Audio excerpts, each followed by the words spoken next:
Stories with Archana. नमस्कार दोस्तों, मैं आपकी दोस्त अर्चना आज फिर से आपके लिए एक नई स्टोरी लेके आई हूँ और स्टोरी का नाम है किसान की घड़ी। एक बार एक किसान था और उसकी एक घड़ी बहुत प्यारी घड़ी थी, वो कहीं खो गई थी। घड़ी कीमती तो नहीं थी पर किसान उस घड़ी के लिए वो बहुत ही भावनात्मक रूप से जुड़ा हुआ था और वो किसी तरह भी अपनी घड़ी को वापस पाना चाहता था। उसने खुद भी घड़ी खोजने का बहुत प्रयास किया, कभी कमरे में खोजता, कभी बाड़े में, तो कभी अनाज के ढेर में, पर तमाम कोशिशों के बावजूद भी उसे घड़ी नहीं मिली।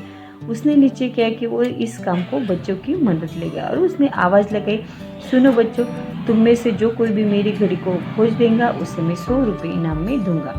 फिर क्या था, सभी बच्चे जोर शोर से इस काम में लग गए। वे हर जगह की खाक छानने में लग गए। कोई ऊपर देखता, कोई नीचे देखता, कोई बाहर देखता, कोई आंगन में, हर जगह पर घंटों बीत जाने पर भी घड़ी नहीं मिली। अब सभी बच्चे हार मान चुके थे और किसान को भी यह लग रहा था कि घड़ी नहीं मिलेगी। तभी एक लड़का उसके पास आया और बोला, काका मुझे एक और मौका दीजिए, इस बार मैं एक काम अकेले ही करना चाहता हूँ। किसान का क्या जा रहा था, उसे तो घड़ी चाहिए थी। उसने तुरंत ही हाँ कर दी। लड़का एक एक करके घर के कमरों से जाने लगा और जब वो किसान के शयन कक्ष से निकला तो उसके हाथ में घड़ी थी। किसान घड़ी देखकर बहुत ही खुश हुआ और अचरज से उसने पूछा कि बेटा, तुम्हें ये घड़ी कहाँ मिली? हम तो इस घड़ी को देख रहे थे, ढूंढ रहे थे, तभी हमें तो नहीं मिली, पर तुम्हें कैसे मिली? तो उसने कहा काका मैंने कुछ नहीं किया, बस कमरे में गया और चुपचाप बैठ गया और घड़ी की आवाज़ पर ध्यान केंद्रित करने लगा। कमरे में शांति होने के कारण मुझे घड़ी की टिक टिक सुनाई दे गई, जिससे कि मैं उसे दिशा का अंदाज लगाया और अलमारी के पीछे पड़ी एक घड़ी को मैंने खोज निकाली। तो दोस्तों, हमें इस स्टोरी से ये शिक्षा मिलती है कि जिस तरह कमरे की शांति घड़ी ढूंढने में मददगार साबित हो चुकी, उसी प्रकार मन की शांति को हमें लाइफ में जरूर चाहिए। चीज़ें को समझने के लिए मददगार होती है। हर दिन हमें अपने लिए थोड़ा वक्त निकालना चाहिए, जिससे हम बिल्कुल अकेले हो, जिसमें हम शांति से बैठकर खुद से बातें कर सके और अपने भीतर की आवाज़ को सुन सके। तभी हम लाइफ में और अच्छे ढंग से जी पाते हैं।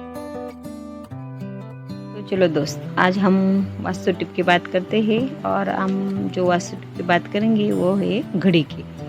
घड़ी हम सबके घर में होती है, लेकिन घर की किस दिशा में घड़ी लगाना शुभ होता है यह हमसे कम लोग ही जानते हैं। तो आइए जानते हैं घड़ी का वास्तु। आपके घर में अगर घड़ी दक्षिण दिशा में लगी है तो इसे अब भी उतार दे, क्योंकि यह आपके परिवार के लिए सही नहीं है। ये ठहराव की दिशा है, इसके कारण आपके घर के मुख्य सदस्य की सेहत पर बुरा असर पड़ता है।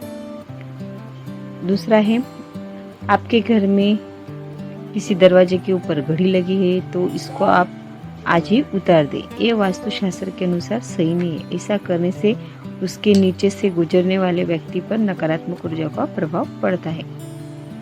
घड़ी के लिए सबसे अच्छी दिशा पूर्व मानी गई है। अगर आपके घर में पूर्व दिशा में घड़ी लगी है तो इसे घर में महालक्ष्मी का आगमन होता है। अगर आप घड़ी को पश्चिम दिशा में लगाते हैं तो ये घर वालों के मन में हमेशा सकारात्मक विचार आते हैं। अगर आपके घर में कोई ऐसी घड़ी है जो चलती नहीं है और पड़ी रहती है तो आपको इसे तुरंत ही हटा देना चाहिए, तुरंत ही अपने घर से निकाल देना चाहिए। घर में काले, नीले या केसरिया कलर की घड़ी नहीं लगाना चाहिए, यह वास्तु के हिसाब से अच्छा नहीं है। इसके साथ ही आपके घर में अगर घड़ी चौकोर है, गोल है तो यह शुभ है। ऐसी घड़ी आपके परिवार के लिए अच्छा है।